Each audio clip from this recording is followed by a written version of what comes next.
And we are live.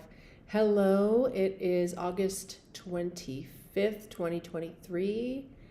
Summer is definitely winding down. Let me change this.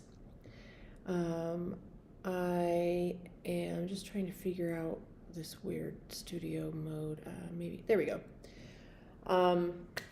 I just wanted to come on real quick and share something interesting that happened yesterday. So I did a video and I talked about my son going back to studying American history and making sure that he's got a very firm grip of the reality of American history. And I discussed how everyone is discriminated against, everyone. And then I was doing other things and going about my day, and I decided to use BARD, Google's AI large language model, and I already know that it's extremely biased. I've tested it. It's very, very biased and left-leaning, but this shocked me. So I did a search for grants for, I might need a drink. My throat is kind of scratchy. I did a search for grants for single moms of African American children getting no child support entrepreneurs. So it gave me a list of grants for African American women pursuing their bachelor's degrees. Okay. So a whole list of them, bunches and bunches and bunches of grants where you have to be a Black woman in America to get that grant. Then I did the very same search for single moms of Jewish kids getting no child support entrepreneur. And BARD told me my search was hate speech and violent, promoting violence. And I tried a couple different times and it would not give me any grants for moms of Jewish kids. And I just put it that way because I put it that way. I could have put a Jewish mom or whatever. But the fact that it would give me a huge list of grants for Black American women and not for Jewish women or mothers of Jewish children or whatever, it was considered hate speech and promoting violence. So when I said in that video that everyone is discriminated against, you just can't only look at the world through your own lens and think that you are the sole victim or sole victimized group. And I've actually heard many people speak about this, including Thomas Sowell. You can take any discrimination and internalize it as victimizing you and play the victim card. And I do not do that. I am not a victim. I am a product of my choices. I am a product of the environment that I have designed around me for better or for worse. And there are never going to be, it's just not, with as many human beings and as organic as our society still is today, even though it's largely engineered, you're never going to escape some form of discrimination. You're never going to face a world where every door is open for you. Everything is super easy. It doesn't matter who you are.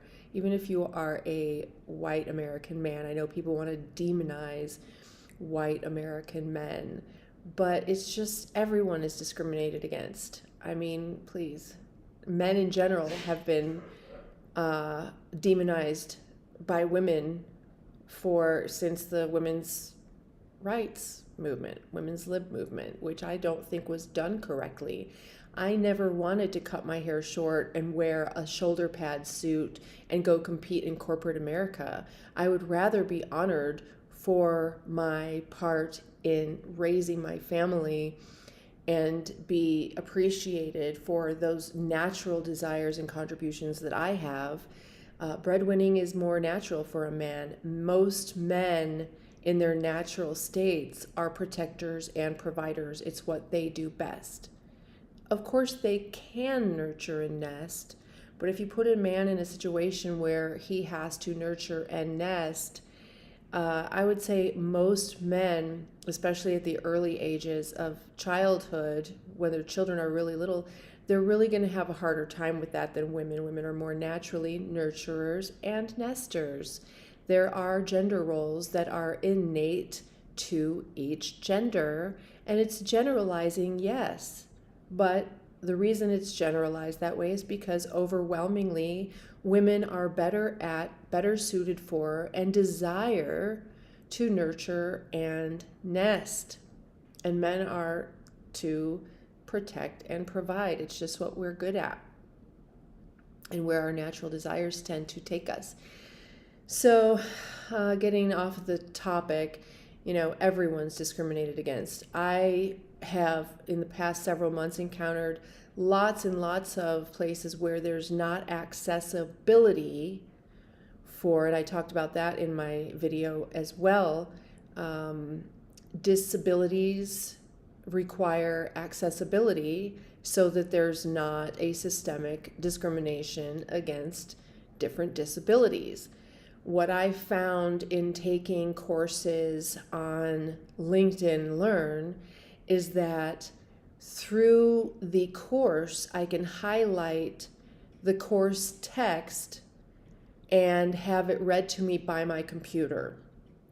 But during the test, I cannot highlight the test questions and have it read to me by my computer, which means I'm reading it. Now, I am not a bad reader. I'm a slow reader and I'm dyslexic, so I will sometimes read it incorrectly and answer the question incorrectly. So in other courses like Coursera, I was able to highlight the text from in the test and have it read to me and answer it most correctly because I need to read it and hear it at the same time. But LinkedIn Learn does not have that because I guess they think you're going to copy and paste the test question into like AI or something and then copy and paste, and then you get the answer and you're cheating. Whatever. So it creates a barrier to entry. It creates an accessibility issue for those of us who need text read to us. What if there was a seeing impaired person who needed those questions read to them by their computer? They can't use LinkedIn Learn. I don't know how they get around that, and I did communicate with them. I don't know how much they see or care about my input, but I've encountered a few things like that. Little things like I was on the Petco website and they had a discount code, and you have to type it in order to get the discount code. You can't just click on it. So, I typed it in wrong, didn't get the discount, and it's so frustrating. It seems like such a little thing, but when you are dyslexic and you have this pop up where you think you've kind of got your life handled and you're just plugging away and you've learned the workarounds, and then all of a sudden here you are just trying to type in this stupid code and you can't type it in right. It takes you a bunch of times and you can't even really sometimes tell when you're typing it in incorrectly. In a clinical sense, it can be triggering. Now, I know societally there's been trigger and meltdown has been appropriated by the woke crowd, but really those are clinical terms used typically with autistic children. A trigger is sort of the clinical straw that broke the camel's back that creates a meltdown, which is a physiological response to the trigger. And the physiological response is the identical response to fight or flight. It is not a tantrum, because when someone is tantruming, like the woke crowd loves to do, once they get their way, they're happy, they're good. But when you have a physiological fight or flight response. There is no calming down from it. You're in survival mode, you're freaked out.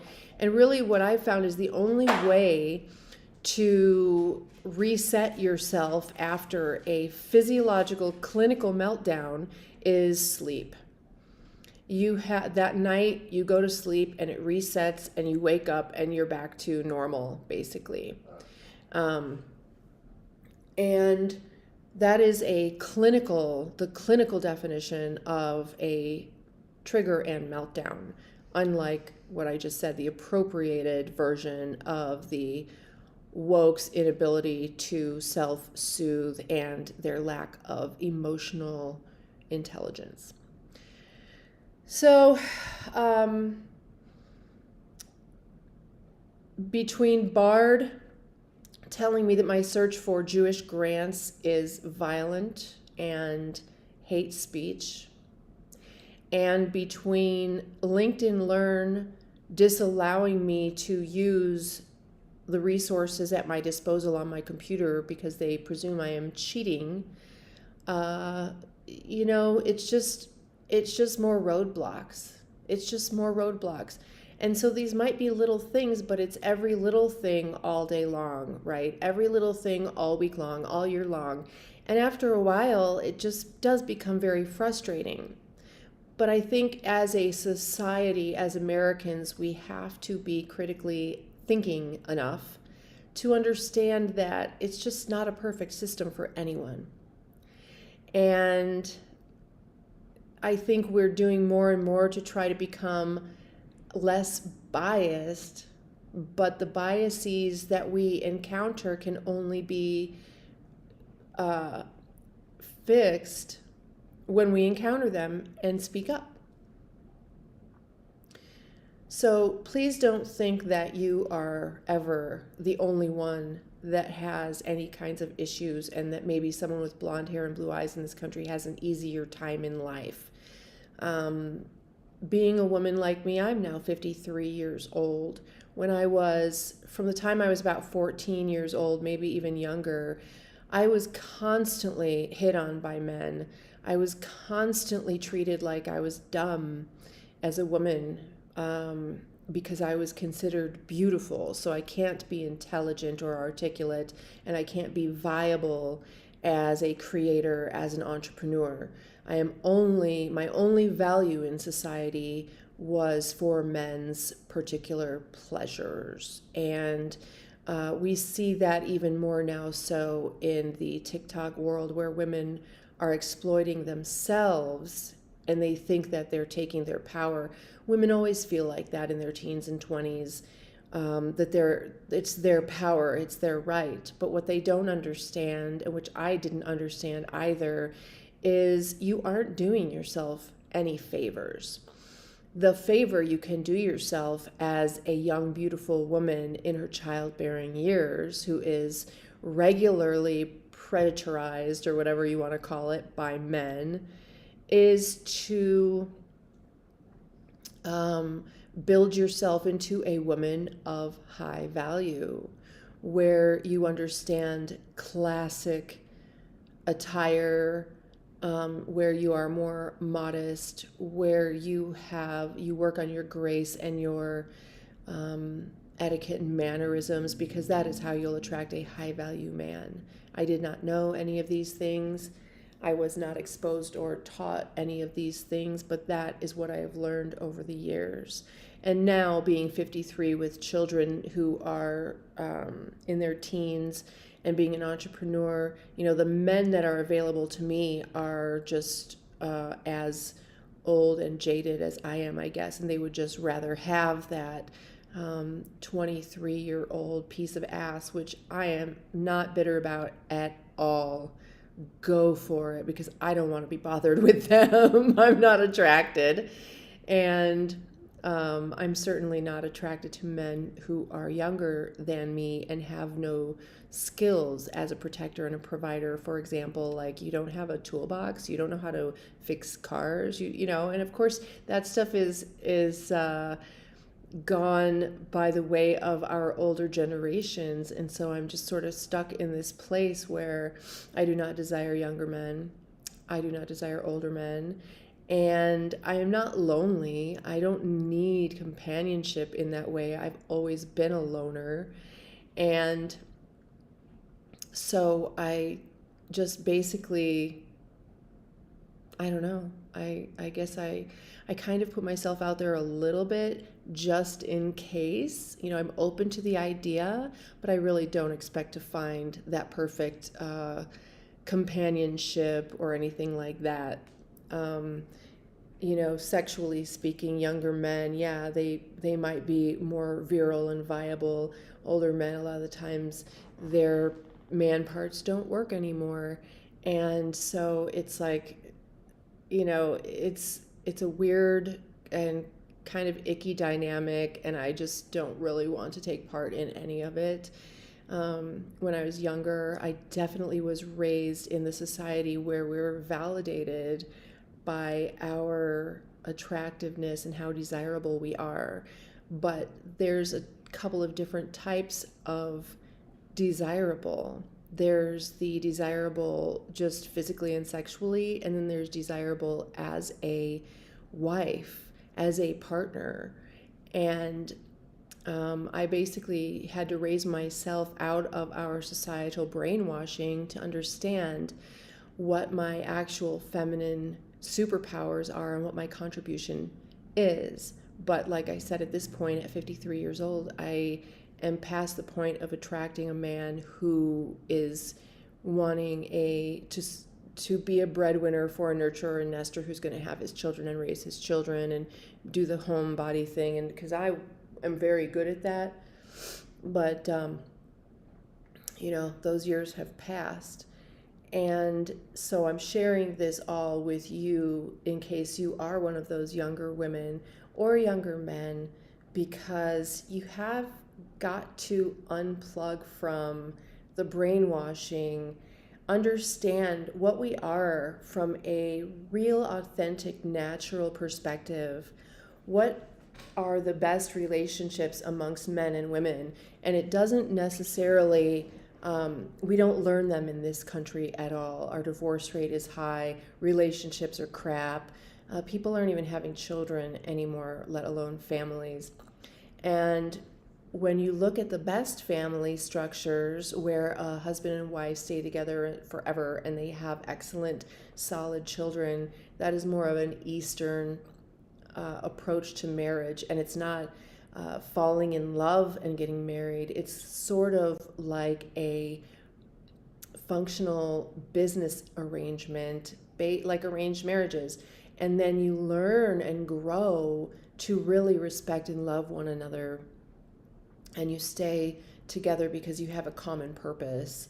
And if you have any romance and real love in that marriage, you are very blessed and lucky, but it is not necessarily expected. The mutual respect and love comes from the man doing his part, the woman doing her part, because we can't do them all. As a single mother, I can tell you, when you don't have a breadwinning man around, you don't get to be the stay-at-home, nurturing, nesting mom. You have to be the breadwinner first, because without being the breadwinner, there is no home, there is no food. So as a mom, you don't get to do what you want as a mom until you do the dad part first. And that will just burn out a woman in a heartbeat. And I've been doing it for so many years and not really even that well. I am not good at it. So it's just a constant struggle. And I still have 5 years to do this because my son Joey is only 13 years old at this point. And then after that, and when he's out and on his own, I'm really not sure what I will do. I kind of just want to take a nap for about 3 years. Of course, if you know me, you know that I love the tiny house lifestyle, RV lifestyle. I'm very nomadic. I don't need friends. I don't need roots. I don't even want a brick and mortar location. I just want freedom. I would live out in nature with a running stream and a couple solar panels and be totally happy with that. And I've gone very, very minimal pretty much all of my belongings fold up flat or are very, very thin so that I can scrunch them into like a container home, for example. Everything that I have could fit in a small little container home, and I just love living like that, living small. As long as I have outdoor nature space, I am so, so happy. And people are always surprised when they learn that about me because they look at me and think I'm a certain type of person, like I'm a city girl or whatever. But I'm a nerd, I'm a loner, and I could live off grid in a heartbeat with my animals and my gun and be totally happy with that. My kids don't want to do that. So, in honoring their desire to not be completely reclusive, I have had a somewhat normal, very, not even quite normal, but I've done my best to be in society at least a little bit, even though they're homeschooled and we moved around a lot, which means they haven't had a bunch of friends. Anyway, I'm rambling. Point of this is that no matter who you are, people are going to look at you and sum you up. The nature of the human brain is compartmentalization. We compartmentalize, and you can say we discriminate, we prejudge. That's just the nature of the human brain. Are you like me? Are you different from me? Compare, contrast. We compartmentalize everything. And it doesn't mean someone doesn't like you. People are most comfortable around others who are most similar to themselves. And for someone like me, it was literally I was 29 years old, I think, before I first had the thought and realization that not everyone cares about being honest.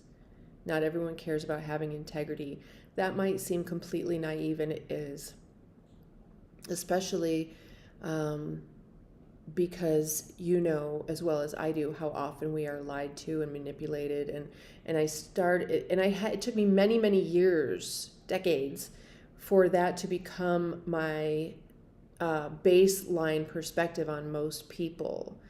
And now I do not trust anyone. And yeah, am I jaded? Am I cynical? Maybe. But I've also learned that most people are not trustworthy. They do not care about lying. As a matter of fact, they'll just go ahead and lie right to your face and steal right out from under you.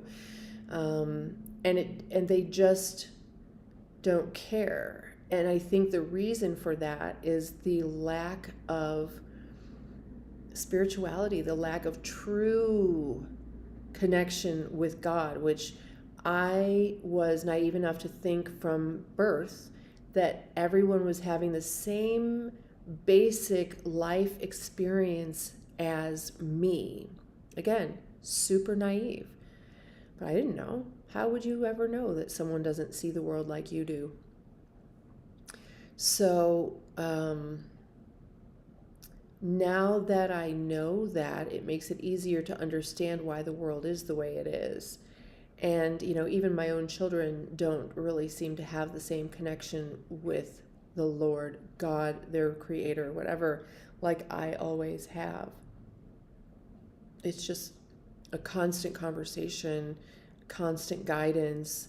Maybe that's why I don't feel lonely, because I don't ever feel like I'm alone. I always feel like I've got that presence with me. And, for better or for worse. Have I been naive? Absolutely. Am I generally happy as a human being? Yes, I am. And I think that's because I know that there's more than this. This is not easy. This density is not that fun for me. Although I make sure to acknowledge the fact that I've been very blessed, and I'm just full of gratitude for that. We've been safe and healthy and happy, and whatever I'm put here to experience, the reason for the struggle for not fitting in and not doing things the way society would have me do them. I mean, I'm just not good at it. So even if I try, it's still a struggle. But just know that every single one of us feels and is discriminated against, compartmentalized, judged. It's not just you. And the first thing that we can do is just understand that we do that. We judge. Hey, that we judge. It's our natural brains. Don't beat yourself up over it, but just be aware and take control of those judgments against others and try to understand where we are more similar than different. Always guard your heart, always guard your sanctuary, but at the same time, understand that person, that could be you next time around or last time around. And really, it is you, because we are all connected. And I won't go into that right now, but I have some really great analogies on how this plays out. But hey, quiet. So I'm going to let you go. I don't want to deal with these dogs right now. The other thing I wanted to say real quick is that I was up working. One of the reasons why I'm inconsistent a lot of the times is I'm consistently inconsistent. Hey! Because I have to work sometimes in the middle of the night. So I was up from midnight until 4:30 driving. And so then I slept until 11:30 when I heard my son get up and have breakfast. So, then I kind of lose control of his school day, and I just do the best I can. And that's all any of us can do. Just do the best you can. Don't beat yourself up about it. Be grateful and keep moving forward. Please like and subscribe, share, click the bell, do the thing, and I'll see you later.